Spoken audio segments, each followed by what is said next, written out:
What's up guys, welcome back to my channel. Today we're diving into 007 First Light. Does it deliver that classic Bond experience or is it more of a miss? Let's find out. The storyline in my opinion is very basic. 007 goes after a rogue agent 009, then finds out that there are other people involved and gets betrayed by a girl. But in the end, he comes out on top. Don't make me. You won't. Graphics. I play this in 1080p on low to medium settings, but I'm sure the graphics are great at higher settings. Wear capes. And just an observation here, those shorts are very... Soundtrack. I turn off the in-game music because it gets annoying, and it's not because it's bad, it's just adding noise over the sound effects that I'd rather hear. Voice acting is solid, not much else to say about that. I have a few ideas. Need I state the obvious? He is not ready. I am perfectly capable of handling... Fighting felt great once you learn the controls. You can dodge, do finishers, and throw items at enemies. A very 007 type fighting style.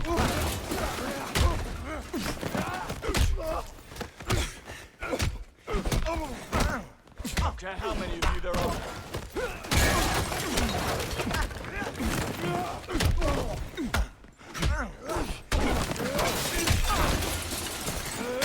The gunplay was okay. It had auto aim, which I don't like in games, but it was nothing new.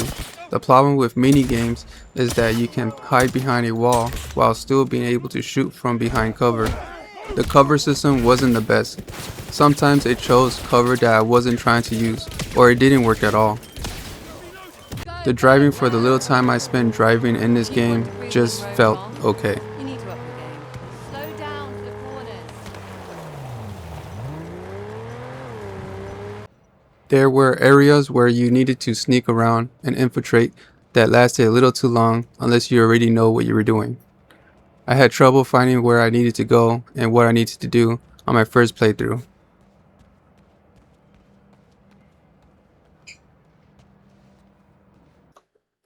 No ammo.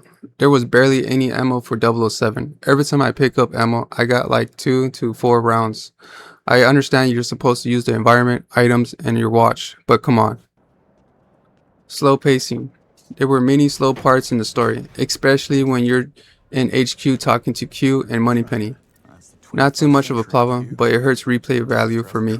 Fair point. And I assume you've worked out how to switch it off. Game glitches. We'll not talk about the game glitches, as that might be because the game is installed on a hard drive and other reasons. Bond. But here's some that I came across.